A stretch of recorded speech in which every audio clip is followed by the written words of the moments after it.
This mysterious episode of the Spiraken Manga Review contains adult language, mature situations, terminal diseases, violent acts, the statute of limitations, lack of communication between family members, and what a man will do with nothing to lose. Listener discretion is advised. Episode 288, A Father's Love Knows No Bounds. Hello everyone, welcome to another episode of the Spiraken Manga Review, some podcasts and varying reviews about connecting enhanced narratives. This is your host Zan saying konnichiwa, aloha, buongiorno, and what's up? I hope you had a great weekend. Mine was pretty good. Relaxed, chill, and I definitely had to take the weekend off because that last episode, that fucked with my head so much. But, you know, it's all good.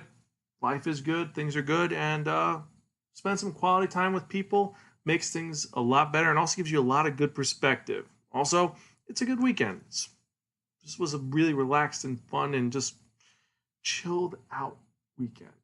So, now that that's out of the way, actually, let me welcome all of our new listeners. Hello, welcome to a new episode of the Spiraken Manga. If you're joining us for the first time, welcome. Spiraken is a podcast that provides informative reviews about connectly enhanced narratives. Every episode, I'll talk about one or two manga titles and tell you the pros and cons about it, how the art style is, the characters are, the plot, and basically everything that's you need to know about it. And you don't have to agree with anything that I or if I have a co-host say, whatever we say about it, but we try to be informative, educational, entertaining, and impartial so that we don't just throw our own thoughts about it. You don't have to agree with us. You can actually conflict with us, or you can actually email me personally at XAN, that's Zan, at SPIRAKN, and tell me what you think about the mangas we talk about, and if you agree with them or not. Now, if you want to check out any of our earlier episodes or the various podcasts we've talked about, we talked, besides the manga review, we do movie review, game review, con reviews. You can check them all out at spiraken.com, SPRAKN. We're also on Facebook, Twitter, Tumblr, Instagram, Apple Music, Spotify, Player.fm, Stitcher, YouTube, and several other social media sites. And if you are following us, thank you for following us. Leave us some comments. You can direct message me personally, or if you're on Instagram, definitely, and I do appreciate it, if you tag me in various events. If you see me at a con, tag me, take a picture, and I will retweet and like your comments. And better yet, if I'm at a con, you go to all my panels and you retweet and you like and you tag me, you might win some cool stuff, including manga and or video games. So check it out. So now that that's out of the way, let's get to actually the review of the episode, because this is a review that I haven't done for a while. I've actually read this manga a while ago. I found it through some very interesting means. I never spun it on the wheel of manga until recently, because in the last episode I spun it and it landed on it finally. And I'm actually really excited to talk about this one because it's one that has become a staple on my 20 manga recommendations for grown-up panels, because I've done contemporary manga, mystery manga, drama manga, live-action manga, family manga, and this does appear a lot because it is such an influential and a unique manga series. More important than that, it's one which I'm surprised it has not been picked up by various licensing groups. I think this would be right up Vertical Inks' alley, would be right up Yen Press's alley, and Kodansha, get your ass on this because this one you would really enjoy and like. So the manga we're talking about that I spun was drawn by Fukumoto Nobuyuki. Now, this is the guy that made Keiji, and when you look at it, it does not look like it was made by Keiji. It actually looks like it was made by Naoki Urasawa because the characters have big noses and they're drawn in a very interesting style. Now, that would probably be because it was drawn by Kawaguchi Keiji as opposed to, Nobuyuki's regular art style. So it does have a different artist. And that works especially for what this story is about. And it is a story which is kind of near and dear to my heart in a weird sort of way. And this would be a great movie. It was made in 1999, and there are 3 volumes. And it is released by Kodansha, so Kodansha definitely should pick this up. And it is a seinen psychological drama mystery story that is known simply as Life Existence or Seizon Life. This is a mystery story that has a time limit to it in a very unique way. It's not like when we talked about the Promised Neverland, where the kids had to escape before they were harvested away. No. This is one where the ticking clock is not one, but they're two ticking clocks that are coinciding with each other. It's almost as if fate has decided for this to happen because of this. The manga opens up with our main character, Takeda, who is a man who he has a successful life. However, his wife died a few years back, and his daughter has disappeared. And he's going to the doctor's office because he hasn't been feeling well. And his doctor reveals to him that he has liver cancer, and he has 6 months to live. So he's dying. And this is really traumatic for him because of the fact that his wife, Naomi, the love of his life, died of liver and pancreatic cancer. So this is the same thing that took his wife, and he saw how hard it was for her, how painful it was, and all of the horrible things that she went through. So he is really stressed out about this. More important than that, he feels like he has nothing left. I mean, he's doing really good at his job. They're about to promote him to senior vice president. His life is going really well because he's worked his ass off.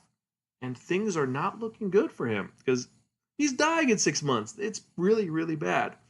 So he decides he's going to take his options and just go with the thing which seems most logical to him because he has no one in his life anymore. He has no reason to live, and he's dying, so he's going to kill himself. So he decides to hang himself in his house. He sets it up. He gets the chair. He gets the noose. He's ready to hang himself, and his phone rings.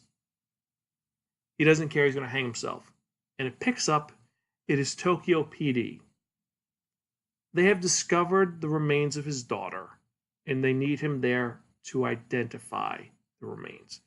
And his daughter's been missing for 15 years. So he goes, turns out his daughter, they found it, and she was apparently murdered.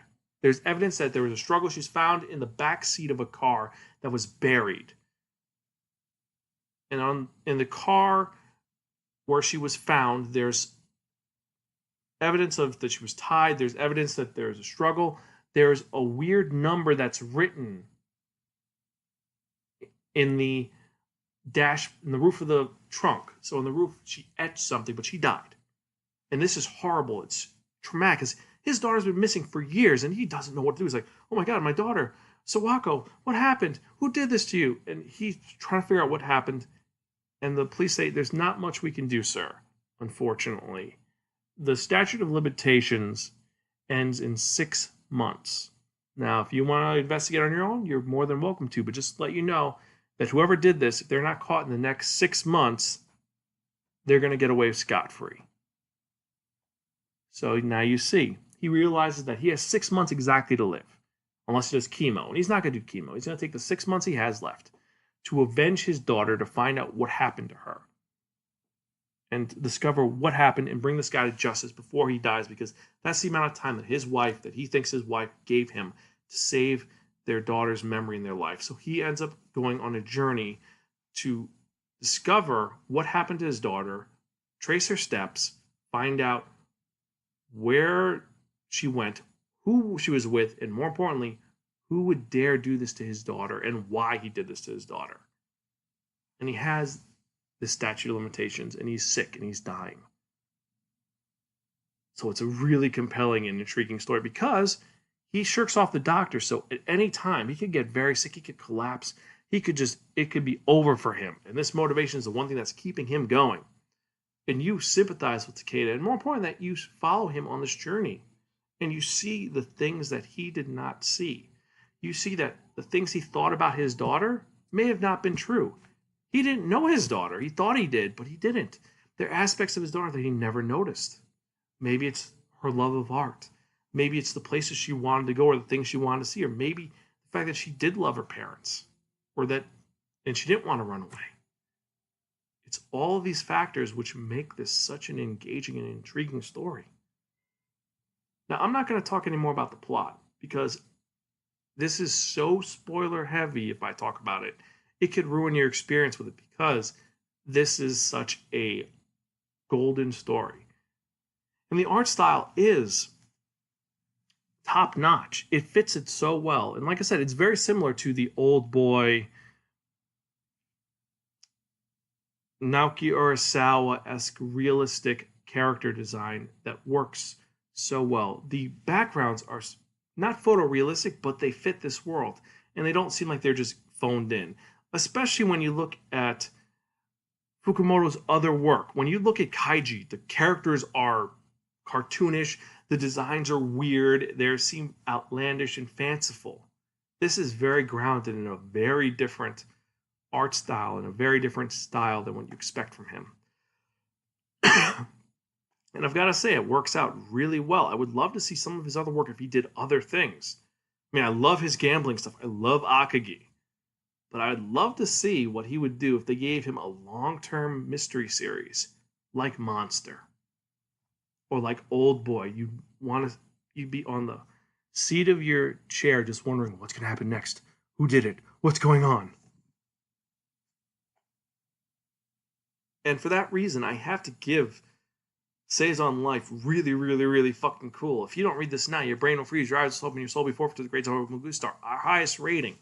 This is an amazing story. It is dark. It is twisted. It leads you on various different paths till you get to the conclusion of this. And I'm not going to tell you what happens because you do wonder, will he catch the guy?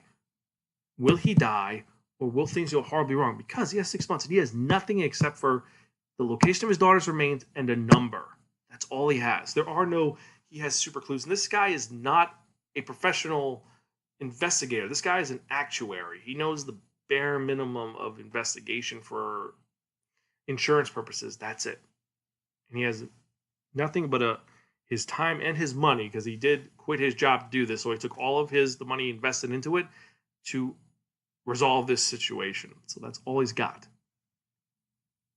And you have to see what he does. Now, I could go further into this, but I'm not going to because I don't want to spoil it. But the art is great. Characters are great. And I think that Kodansha and Vertical need to jump on this immediately and release this series. It is amazing. Now, Mr. Vertical marketing director, if you're listening to this, pick up this series. You really need to try and get it. It is great. It is truly worth it, and I think that fans would enjoy it. Even the fact that there isn't a lot of action in this, it is well-paced and it is dramatic, and it keeps you on the edge of your seat wondering where it's going to go. So, that's all I could say because I don't want to spoil anymore. But, check it out, read it, email me what you think about it, if you enjoyed it, if you didn't. Now, like I said, unfortunately you cannot get this through certain means. I found the original copy in a store and I just loved the artwork and I was just perusing it. I read it through Google Translate. Then I found another copy through alternative means. But, check it out. I guarantee you will enjoy it. So, with that in mind, remember you can check out any of our earlier episodes at www.spiraken.com. You can email me personally at zanspiraken.com. We're on Facebook, Twitter, Instagram, all those other lovely sites you can check out in the show notes. And before I forget, the question of the day is going to be, if you only had 6 months to live, would you try to resolve a plot against you, or would you give up? Let us know. Leave a comment in the show notes. So now, with that in mind, let's get to the part you've all been waiting for. And what am I talking about? I'm talking about that one, that only, the Wheel of Manga! Except no substitutes. Now, what is the Wheel of Manga? The Wheel of Manga is a Wheel of Fortune with 10 slots on it. And what I'm going to do is I'm going to spin the Wheel of Manga. Whatever number it lands on, that number is going to have a manga associated with it. So we're going to spin. And the number it lands on, that's what we're reviewing the next episode of the Spiraken Manga Review, episode 289. 11 episodes till episode 300, and more importantly than that, we're almost at 10-year anniversary, so I am excited for this. So let's spin that one, that only the Wheel of Manga to review the next episode. And to be on the safe side, I've actually moved the Wheel of Manga over to 7, and hopefully, if math works, we will not actually be in 4, 5, 6, because we've been stuck on 4, 5, 6 for the last couple of episodes. It's been happening over and over and over again, and a lot of people have been commenting on this. So let's spin and see if we're going to get 8 or 2 or 3. Let's see. Come on, no whammies, no whammies.